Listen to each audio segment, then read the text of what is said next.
State University. Mm-hmm. I'm pursuing my doctoral studies in material science. Mm-hmm. And as a part of my research, I'm working on 3D printing of stainless steel alloys. And I'm focusing on the corrosion resistance and the service life, especially for the civil and construction engineering industry and for the metallurgy industry as well. Mostly I'm working in manufacturing sector.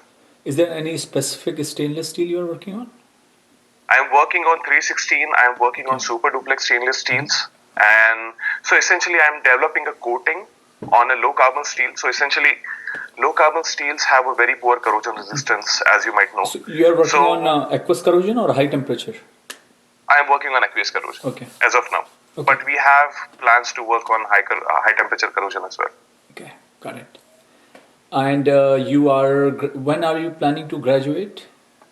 I'll be graduating in 2 months. So I'm hoping to defend by end of May. Okay. If everything goes right, depending whether all the committee members are there or not. But Yeah, I understand. Yeah. But you're writing your thesis or something then, right? Yes, so I have almost finished writing all my papers. I'm working on my thesis now. Okay. And I have a short letter to submit, but that will be quick. Understood. Okay. And okay, so let me do one thing. Let me go through your questions, and then I have some more time for you. Then we can discuss something more if you have more questions. And I have a couple of comments for your CV also. But as I said, wherever the discussion goes, we will go there. Okay. Just want to ask you, you are single, right? Yes. Okay. Okay, so let's go to your question. What are the biggest learning during your hand job? Okay, interesting. So I think one thing I want to tell you about, like a lot of students ask me this question about how did you land up a job or what happened and all that, right? I would say one thing. I think if I see your CV and if I'm just I've spoke to you for probably a minute. I think when I finished my PhD or when I was about to finish my PhD, I was exactly the same position as you are. So because I saw a very big overlap in your career set, as in you have a very diversified knowledge, like going from mining to civil engineering to mechanical. It's like very diversified. That's a separate story, yeah. So, I mean, as I said, I mean, you are about to finish your PhD, but most of us who came from India, what at least I can tell about myself is what drove us to US because I want to do some research. I had this mind. We had a very good professor in BHU, and he guided or sparked the idea of research to us. So we used to write some paper when we were with him. And I think the first thing I was very interested in rock mechanics. Actually, there is a specific area in mining called rock mechanics. And that's what drove me into materials and mechanics and all. So my area was actually mechanics of materials, basically. So even when I was in civil engineering, that's what I was doing, studying soil mechanics, and then moved to plasticity and all that. So, and then now I do high temperature corrosion, aqueous corrosion. I do many things now. So that's a separate story. Nice. But I would say, I think one thing I learned is to choose what I like to do. And it doesn't mean, yeah, I mean, like, say, for example, right now you are really interested in the area of aqueous corrosion, let's say, or let's say you are interested in how to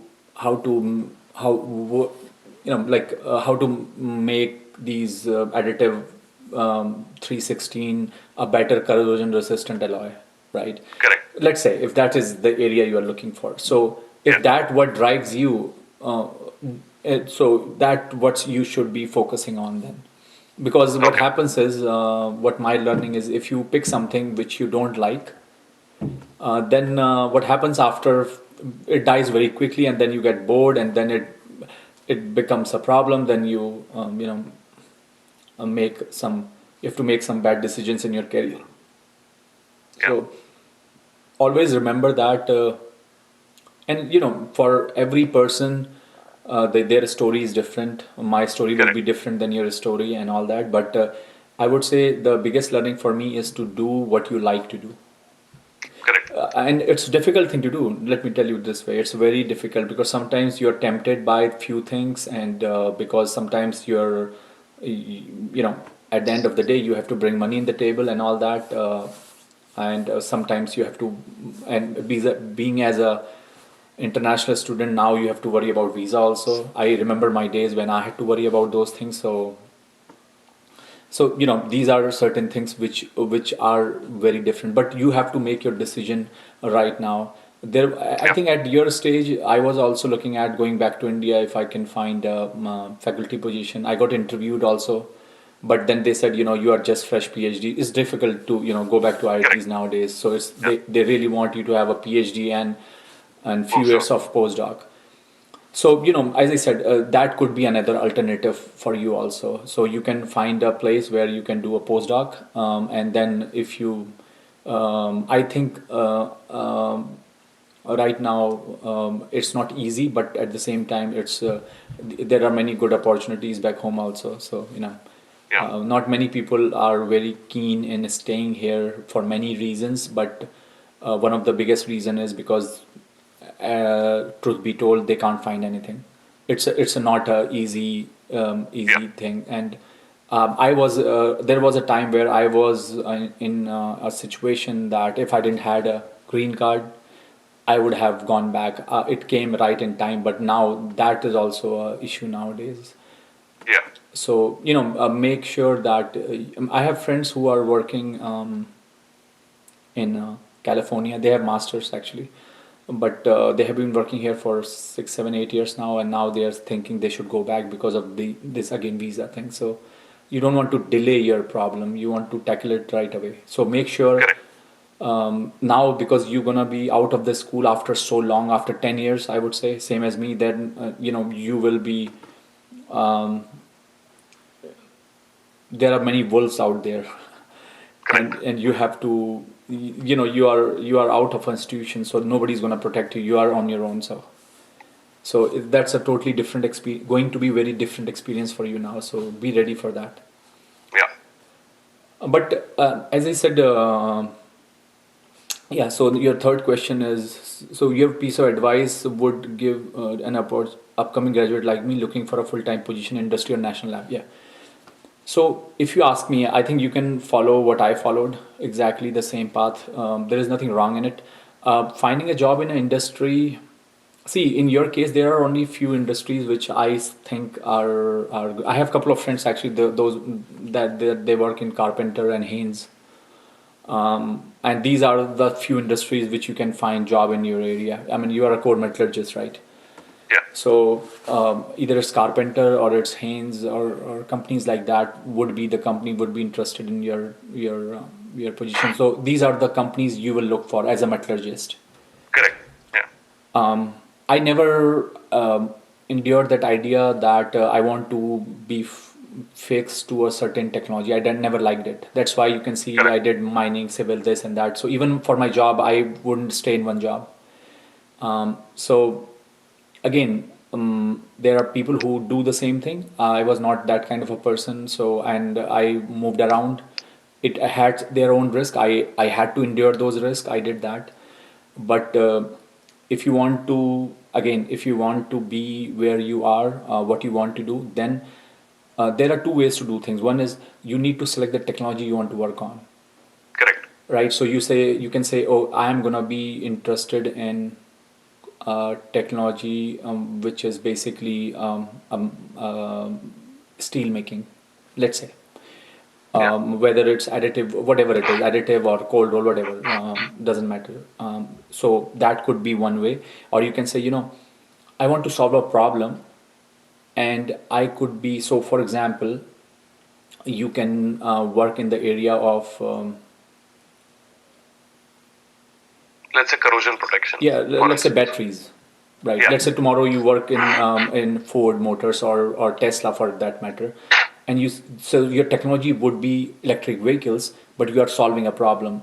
The good thing what Correct. happens over there is then you can diversify yourself into many things. So you never know you're gonna start doing a corrosion problem in Tesla, but maybe you after down the road you will become an expert of batteries. So Yeah. these are the things that happen when you work in a technology. Correct. So again, choose your you have then you can choose your own path, like where you want to do or what you want to do in that sense. Again, it is a personal preference for many people. Many people just like to work in the same industry for 30 years and or whatever technology they want to be they want to be in that core area, if I would say. But if you want to work in a bigger problem, like say fuel cells, batteries, or automotive, for example, then you would be solving a problem, but then you will be a part of a big system. Correct. Yeah. So again, so that could be that is one thing. But looking at the situation right now, and I mean, I shouldn't say that. I won't discourage you, but I think for you, both options are open. You can go, and as I think, when I graduated in 2009, it was 2008 when the market collapsed, right? The housing market. So we were in a very bad situation. There was no job, Correct. nothing. It was really, really bad. So I was exactly in the same situation based on what is happening right now because of this virus thing. We can have the same issue. So I would say for you there are three areas that are open right now. You can do a postdoc in a lab, national Yeah. lab. You can do a postdoc in a university, or you can find a job in an industry. Correct. My my guess would be for you to find a postdoc in a university would be much higher. That's my guess. So my advisor has already offered me a postdoc. And a few days back, I had an interview with the company which works in Florida for cathodic protection. They are working in corrosion resistance. So they were like, just give me a call right before the graduation, and we'll be more than happy to offer you a job. No, no. But So now I'm in a fix that which career path to select, and that's why right, there's a right. No, dilemma. no. So here's the thing. If I was you, I would choose the industry path, and Okay. the reason is very simple. Again, if you are fixated by this phenomena that I want to go to an academic, let's say, Correct. I was fixated with that for quite a long. It took me a while to move out. It's not a easy thing to do. You need a really some good brands in your CV. So Correct. unless and until you go and do a 3-year postdoc at Stanford with a good professor, things would be much difficult. Correct. Yeah. So that's the nature of the game. Okay. So that's the only way you can then do it. Okay. If you work in an industry, I don't know how big this industry is, or how small it is. There are risks associated with that also. Okay. Absolutely.